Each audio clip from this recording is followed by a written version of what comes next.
Ngayong araw nga mga boss, naisipan ko na huwag na lang sumama at magpaiwan na lang dito sa bahay para na lang matulog at mag-relax din kasi nakakapagod din naman kapag kakasama ako. So ito nga naisipan ko, imbis na matulog na lang ako o magpahiga-higa, sasakit lang din naman ang katawan ko.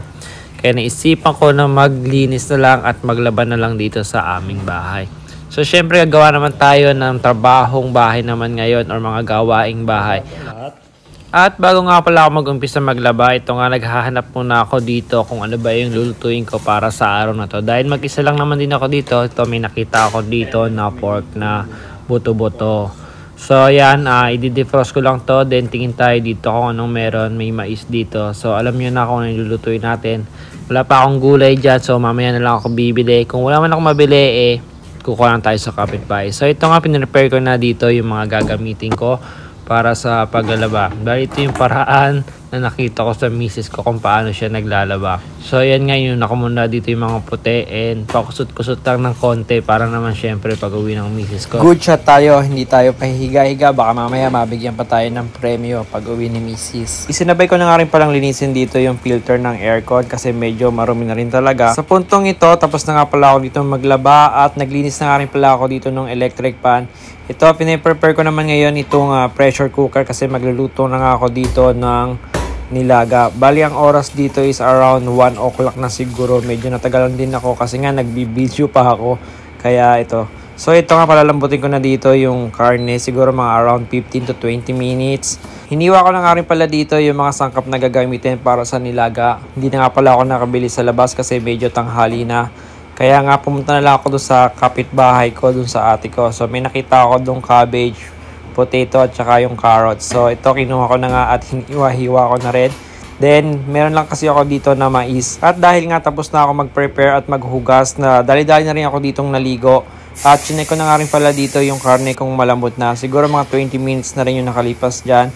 At ito nga, naghahanap ako dito ng mga gagamitin kong pampalasa para naman masarap yung nilaga natin. Gustong gusto ko talaga sa mga nilaga or sa mga sabaw yung sobrang lambot talaga nung karne, no? Yung naghihiwalay yung karne dun sa buto.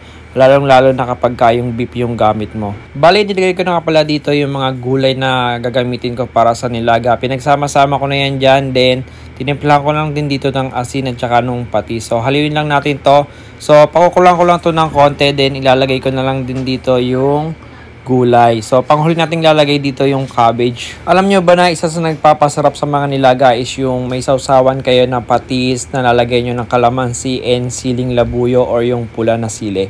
Or yung iba naman gustong gusto nila yung toyo na may kalamansi then yung sili. So ito nga, okay na to. Nilagay ko na nga pala dito yung cabbage. Then titikman naman natin kung okay na yung lasa niya.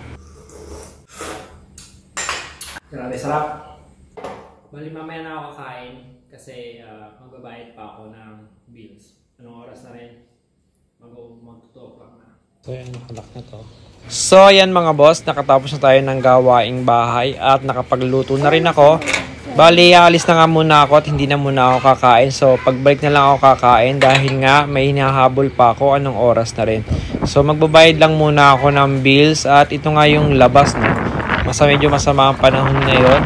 Medyo makulimlim ngayon. Sana wag umulan kasi wala akong dalang payong. Sigurado, basang-basa tayo nito kapag inabot tayo ng ulan. So, ito nga, nandito na ako sa tabing daan. Magantay lang ako dito ng jeep papunta ng Santa Cruz. So yan nga, may nakita kagad akong jeep. Buti na lang talaga hindi puno yung jeep at hindi tayo inabot ng cut-off. Kaya ito, nakapagbayad na rin ako ng bill. So yun mga boss, mag-aabang naman ako ngayon ng masasakyan pabalik para makakain naman tayo. So yun mga boss, napakaswerte natin ngayong araw na to kasi nga hindi na ako nag-antay ng matagal. May dumaan din kagad na jeep. Kaya nga ito, nakauwi na rin ako at nag-prepare na rin ako dito ng kakainin ko. Dahil siguro nga napaspag tayo ngayong araw na to. Dahil marami tayong nagawa ngayong buong araw na to. So ito lang naman yung goal ko kapag naiiwan ako dito sa bahay. Kung wala naman akong gagawin, so gagawin ko na lang yung mga gawaing bahay. So yun lang, kumain na nga pala ako dito. Bon appetit!